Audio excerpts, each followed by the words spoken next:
Hola, estás viendo Nina Siempre Fangirleando y en el episodio de hoy hablamos de historias que tuvieron una evolución de personaje, a mi criterio, muy zarpada. Son 4 historias, pero son 5 personajes de los que vamos a estar hablando en este video. El primero es Los 7 maridos de Evelyn Hugo.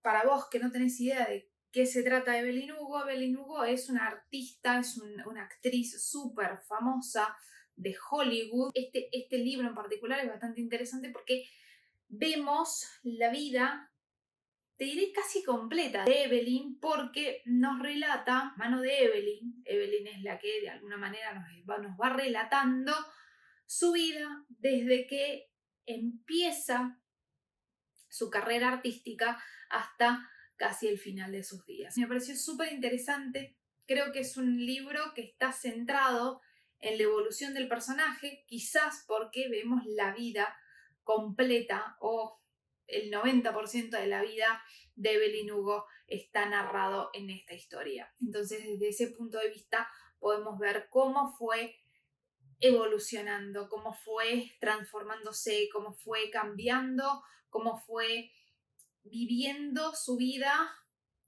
a medida que fueron pasando los años. Es una historia dramática, es una mujer súper sufrida, con muchos éxitos también, muchos éxitos laborales, muchos fracasos amorosos también. Hay como de todo un poco a lo largo de la vida de ella, por eso decidí colocar esta historia en este video en particular. Vamos a la siguiente historia. La siguiente historia es un clásico y estoy hablando de sentido y sensibilidad, sensatez y sentimientos, como vos lo quieras llamar. Específicamente de esta historia seguimos la vida de 2 hermanas, las hermanas Dashwood, Eleanor y Marian.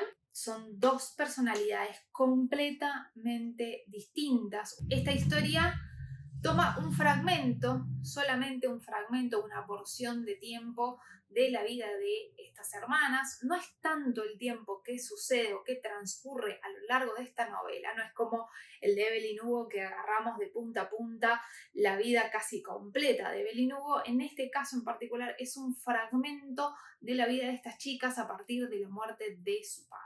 Particularmente no voy a entrar en detalle de la trama, pero algo que me gusta muchísimo de esta historia en particular es la evolución que tiene cada uno de los personajes, tanto de Elinor como de Marian, siendo 2 personas que son el agua y el aceite para relacionarse, para vivir la vida. La personalidad de ambas son muy distintas.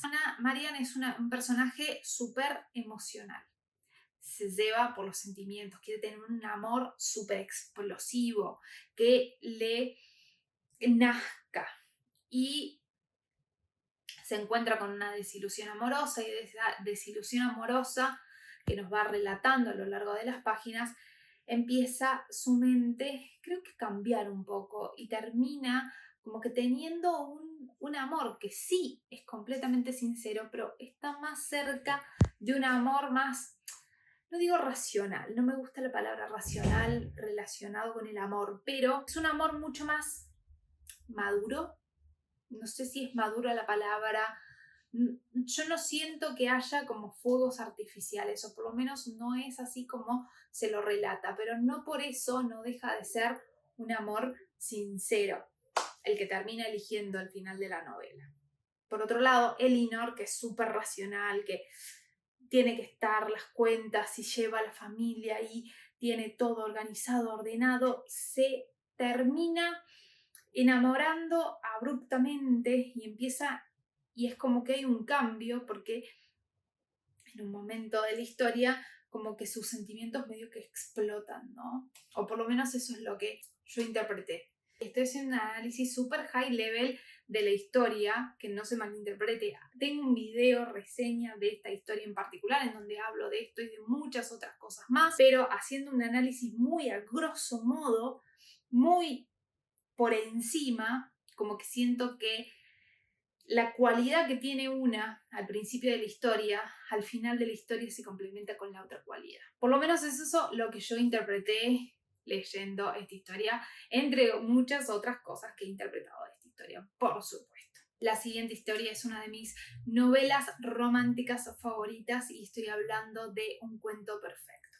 particular, seguimos la vida, la parte como más decisiva en realidad de la vida de Margot. Empieza la historia ella saliendo de su propia boda, ella cual novia fugitiva, que es un poco como ella misma se autodescribe, que ella era como media la novia fugitiva cual Julia Roberts, sale corriendo porque hay algo ahí que no le termina de cerrar. Y sí, en esta historia en particular se encuentra con medio su antítesis, ¿no? Porque David es un chico que es todo lo contrario a ella. Ella es súper estructurada, que ella tiene todo planificado y él nada que ver.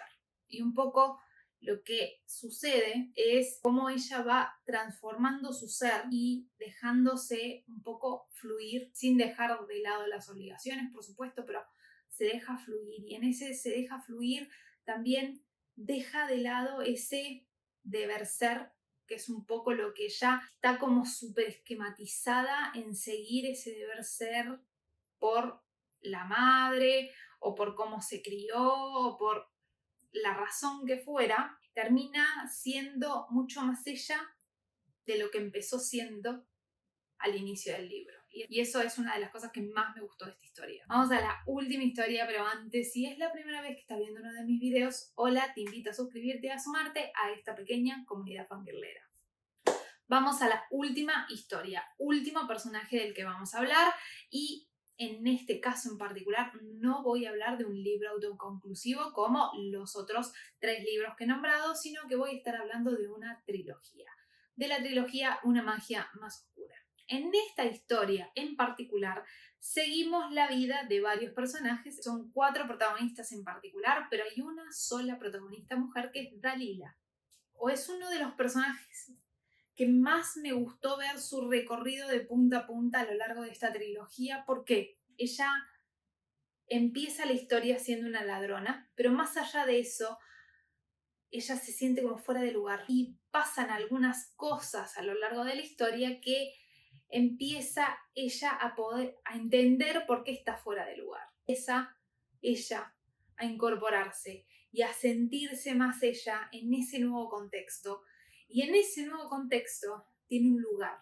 Es muy interesante ver todo ese proceso que ella va haciendo. Por supuesto, los otros 3 personajes obviamente tienen su propia importancia en la historia y son súper fundamentales en la historia. Claramente, no es que ella está solita, mi alma en toda la historia, no. Ella es quien es, también gracias a esos otros 3 personajes que la rodean.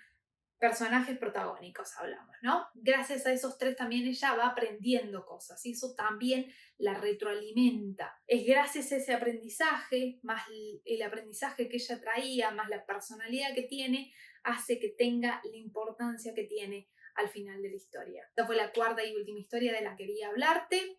Ahí fueron mis 5 personajes elegidos. Quiero aclarar lo siguiente, este análisis de cada uno de estos personajes que nombré en este video es completamente a grandes rasgos. Es decir, no estoy profundizando en el detalle, no estoy profundizando en el contexto, que está basado en la interpretación que yo hice de cada una de estas historias. Seguramente vos habrás tenido tu propia conclusión, habrás sacado tu propia conclusión y quizás es muy distinta a la mía. Ahora sí quiero saber qué evolución de personaje tiene que estar en esta lista que vos decís, este personaje evolucionó zarpadamente a lo largo de X historia, tiene que estar en esta lista.